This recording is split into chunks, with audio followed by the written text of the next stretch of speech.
Good morning, Elizabeth. How's it going there? Hey, great. Happy to be with you. Likewise, likewise. And to put it very simply, you are an award-winning journalist, author, and speaker. How exactly did you fall into the beat of covering safety and related kind of causes? Oh gosh, I had done a project in grad school that was very much a consumer project and loved it. And then a couple jobs later, really, a boss said to me, "We would like you to be our consumer reporter now." And I was like, "Oh, I don't know. I kind of like being out, chasing hurricanes and stuff." But then once I was back at it, I remembered that good feeling from grad school and that feeling that the consumer beat is really something that helps people.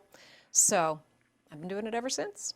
So it was never a red carpet reporter kind of aspirations for you? No, I've always been more of a hard news reporter and then switched over to the consumer beat and also investigative. Yeah. Well, cutting to it, we are here to talk about whole house products. And what can you tell me about the latest and the greatest in that field?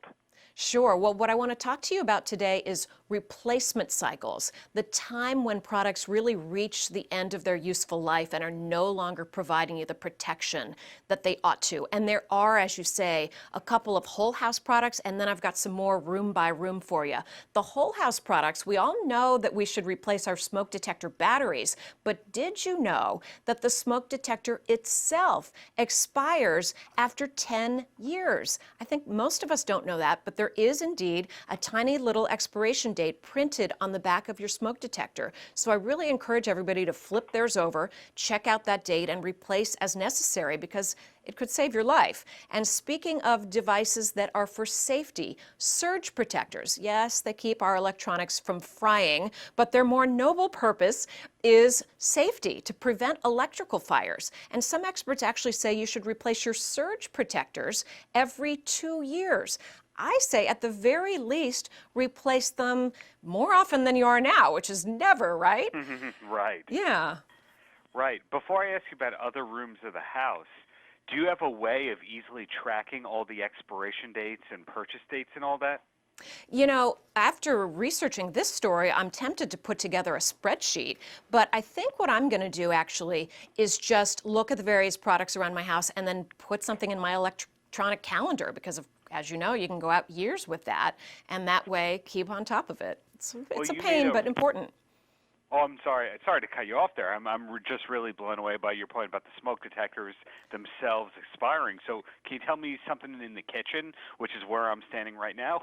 Oh, sure, you bet. Yeah, I think people know about the kitchen sponge. That's an old one. But people don't think so much about those battered plastic storage containers that we've all got in a drawer, and the fact that those maybe aren't so good for you, especially if they have a 3 or a 6 printed on the bottom. They're outdated and you want to replace them with safer materials. At the very least, you want something that was made after 2010. Better yet, you could use glass or steel. Along similar lines, traditional nonstick pans used to be made with a material that was a potential cancer causer. That also was removed in 2010. So if your nonstick pans are older than that, you're going to want to replace those, and preferably with ceramic or cast iron. But I really want to talk to you about the bedroom because, well, we all need our sleep, right? It's an epidemic in America of people not getting enough sleep. And in the bedroom, this has really surprised me. The National Sleep Foundation says we should be replacing our mattresses every 8 to 10 years. And there's really another, and that's for the best sleep possible, okay? But there's another reason to go mattress shopping, and that is if your mattress was made before 2010, 2010 was a big year for some reason, that means that it did not benefit from the CertaPure US program, which makes sure that there are no chemicals of concern in the foam used to make the mattress. And if you've got something like a cushy chair in your bedroom, well, that same nonprofit program that I've partnered with to try to get the word out, that same program also certifies the foam in upholstered furniture. So the smart way to shop for these kinds of things is to start with a Google search, just Google certified foam, and get a list of participating companies. I'm almost afraid to ask, but what about the bathroom? Are there any things that we should or should not be doing? Sure. Well, we know we should check our old toothbrushes, right? But I've got a couple more surprising ones for you.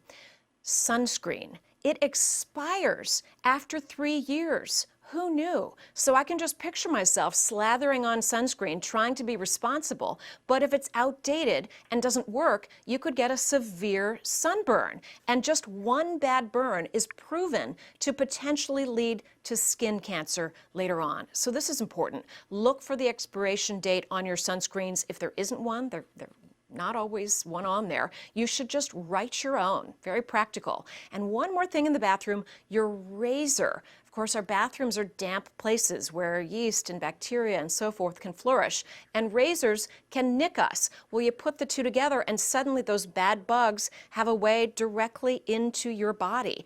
That's why dermatologists say you should replace your razors about every 5 to 7 uses. I say if it's rusty or crusty, it's got to go. Rusty or crusty. Wow, I have learned more in these last 5 or so minutes than my last 2 years of high school. So. All right. Well, you know what? I've got more things you never knew you needed to replace at certipure.us/replace. I've got another 20 or so for you. Great. We are going to send everybody there. So in closing, Elisabeth, any last words for the kids? Oh, gosh. Just, pay attention to this stuff, folks. Just stay on top of it and you're all good.